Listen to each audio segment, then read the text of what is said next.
അപ്പോൾ ആ മുരിങ്ങയില കൊണ്ടുള്ള റെസിപ്പിക്ക് വേണ്ടിയിട്ട് ഞാൻ 1 കപ്പ് നിറയെ മുരിങ്ങയില, 1 കപ്പിൽ ഇങ്ങനെ അമർത്തി വെച്ചിട്ട് എടുത്തതാണ്. ശരിക്കും അമർത്തി വെച്ചാണ് എടുത്തത്, അതുകൊണ്ടാണ് ഇത്രയും കാണുന്നത്. 1 കപ്പ് മുരിങ്ങയില നല്ല കഴുകി പിന്നെ നല്ല രീതിയിൽ ഈർപ്പമൊക്കെ മാറാൻ വേണ്ടി കുറേ സമയം വെച്ചിരുന്നു. അത് കഴിഞ്ഞ് എടുത്തിരിക്കുകയാണ്. ഇതിന് ഡ്രൈ റോസ്റ്റ് ചെയ്തെടുക്കണം നമുക്ക് കേട്ടോ. അപ്പോൾ ഞാൻ ഗ്യാസ് ഓൺ ചെയ്ത് വെച്ചിട്ടുണ്ട്. മീഡിയം ഫ്ലെയിമിൽ വെച്ചിട്ട് നമുക്കിതൊന്ന് വറുത്തെടുക്കാം. ഇതിൻ്റെ ജലാംശം മൊത്തം മാറിക്കിട്ടണം. വെയിലത്ത് വെച്ച് നല്ല രീതിയിൽ ഉണക്കാം കേട്ടോ. പക്ഷെ ഇപ്പം എല്ലാവർക്കും വെയിലത്ത് വെച്ച് ഉണക്കാനുള്ള സൗകര്യമൊന്നുമില്ല. അത് കാരണം ഇതൊരു 10 മിനിറ്റ് കൂടുതലാവും മീഡിയം ഫ്ലെയിമിൽ വെച്ച് നമ്മൾ നല്ല രീതിയിൽ ചൂടാക്കി എടുക്കുമ്പോൾ. നല്ല ജലാംശമൊക്കെ ഉള്ളപ്പോൾ ഇതുപോലെ ചേർന്നിരിക്കും. അത് നമ്മളിങ്ങനെ എടുത്ത് ഇങ്ങനെ പിടിച്ചിടാം. ഓക്കെ, അപ്പോൾ അതുപോലെ ഒന്ന് വറുത്തെടുക്കാം. കണ്ടു, നമ്മുടെ മുരിങ്ങയില വന്നിട്ട് ഒരു പകുതിയെ വറുത്തിട്ടുള്ളൂ. ഇത് ലോ ഫ്ലെയിമിൽ വെച്ചും ചെയ്യാം. പക്ഷെ ലോ ഫ്ലെയിമിൽ വെച്ച് ചെയ്യുകയാണെങ്കിൽ സമയമാവും. മീഡിയം ഫ്ലെയിമിൽ വെക്കുകയാണെങ്കിൽ ശ്രദ്ധിച്ചോണം കരിഞ്ഞു പോകാതെ. ഓക്കെ, അപ്പോൾ പകുതി ജലാംശമൊക്കെ മാറിയിട്ടുണ്ട്, പകുതി വറുത്തിട്ടുണ്ട്. ഇനി കുറേ കൂടെ വറുക്കാനുണ്ട്. അപ്പോൾ ഇത് വറുത്തുകൊണ്ടിരിക്കുമ്പോൾ നമുക്ക് തോന്നും ഇത് വറുത്ത് കിട്ടത്തില്ല, പിന്നെ വെന്ത് പോകും, അങ്ങനെയൊക്കെ തോന്നും കേട്ടോ. അങ്ങനെയല്ല, സമാധാനമായിട്ട് വറക്കുമ്പോൾ അത് വറുത്ത് കിട്ടും. ഓക്കെ, ഞാൻ പറഞ്ഞ പോലെ 10 മിനിറ്റൊക്കെ കഴിയും ഇത് വറുത്ത് കിട്ടാനായിട്ട്. പകുതി വറുത്തതിന് ശേഷം ഞാൻ ലോ ഫ്ലെയിമിൽ വെച്ചിരിക്കുകയാണ്. അപ്പോൾ കരിയാതെ തന്നെ നല്ല രീതിയിൽ വറുത്ത് കിട്ടും. അപ്പോൾ നമ്മുടെ മുരിങ്ങയിലയുടെ ജലാംശമൊക്കെ പോയിട്ട് വറുത്ത് കിട്ടിയിട്ടുണ്ട്. ഇത് നമുക്ക് ഈ പാത്രത്തിൽ നിന്ന് വേറെ പ്ലേറ്റിലോട്ട് മാറ്റി വയ്ക്കാം. അപ്പോൾ കണ്ടോ കയ്യിലെടുക്കുമ്പോൾ കണ്ടോ ഇതുപോലെ പൊടിഞ്ഞു പോകുന്നു. ഇതേപോലെ വറുത്തിട്ടുണ്ട്. കണ്ടോ,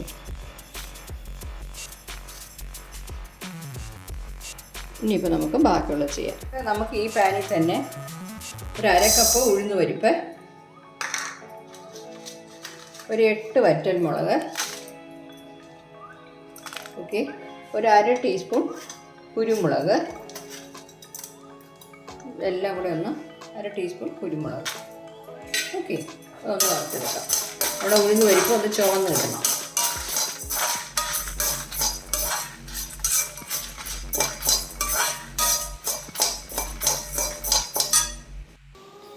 ഇതിൻ്റെ കൂടെ ഞാൻ ഒരു നെല്ലിക്ക വലിപ്പത്തിലുള്ള, ചെറിയൊരു നെല്ലിക്ക വലിപ്പത്തിലുള്ള പുളിയും കൂടെ ഇട്ടിട്ടുണ്ട്. അതും കൂടെ ചൂടാക്കാം. അപ്പോൾ നമ്മുടെ ഉഴുന്ന് ചുമന്നിട്ടുണ്ട്. ഇത് നമുക്കിങ്ങനെ മാറ്റാം. അപ്പോൾ അതിലിട്ട പുളിയും മുളക്, കുരുമുളക് എല്ലാം വറുത്തിട്ടിട്ടുണ്ട്. ഓക്കെ, അപ്പോൾ നമുക്കിത് മാറ്റാം. നമുക്കിതിൽ 1 സ്പൂൺ എണ്ണ ഒഴിച്ചു കൊടുക്കാം. കുറച്ച് എണ്ണ ഒഴിച്ചിട്ടില്ല, ചൂടാകട്ടെ.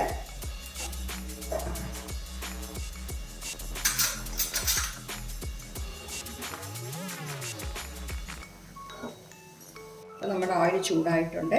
ഇത് നമുക്ക് 1 ടേബിൾ സ്പൂൺ എള്ളിട്ട് കൊടുക്കാം. വെളുത്ത എള്ള് കുറച്ച് കൂടിയാലും കുഴപ്പമൊന്നുമില്ല. എള്ള് വളരെ നല്ലതാണ് ശരീരത്തിന്. അപ്പോൾ നമ്മൾ കുറച്ചുകൂടെ ഇട്ടോളാം, ഈ വാങ്ങിച്ചാലോ. അപ്പോൾ ഇതൊന്ന് ചൂടാകട്ടെ.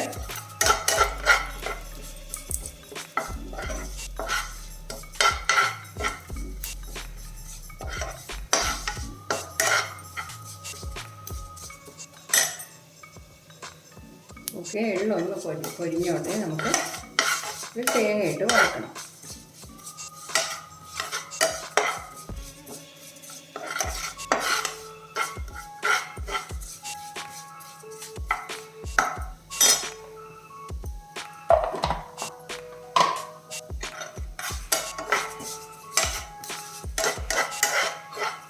എള്ളിങ്ങനെ പൊട്ടുന്ന സൗണ്ട് കേൾക്കും.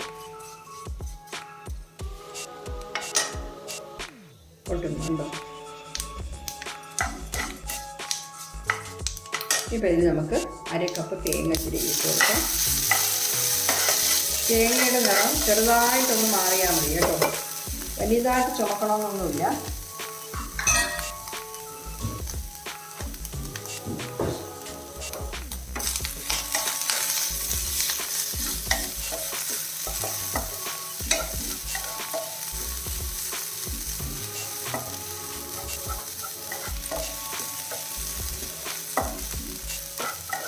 തേങ്ങയിലുള്ള ആ ജലാംശമൊക്കെ മാറിയിട്ട് പിന്നെ ഡ്രൈ ആയി കിട്ടണം. ചെറുതായിട്ടൊരു കളർ മാറണം, അത്രയേ ഉള്ളൂ.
ഒരു 1/4 ടീസ്പൂൺ കായപ്പൊടി ഇട്ട് കൊടുക്കാം. 1/4 ടീസ്പൂൺ മതിയേ.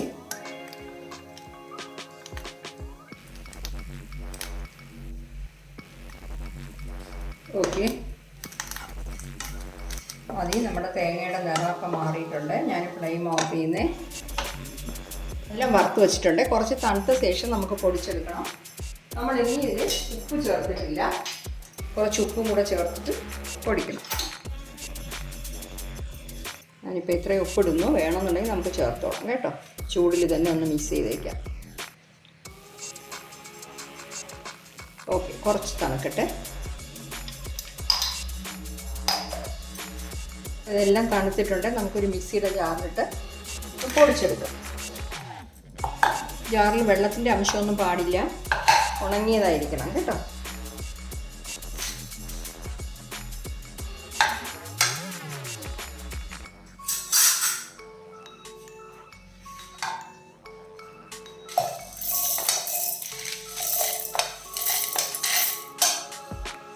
ഞാനിത് മുഴുവനും ഇതിലാക്കിയേക്കാം. അപ്പം ഞാനെല്ലാം അതിലാക്കിയിട്ടുണ്ട്.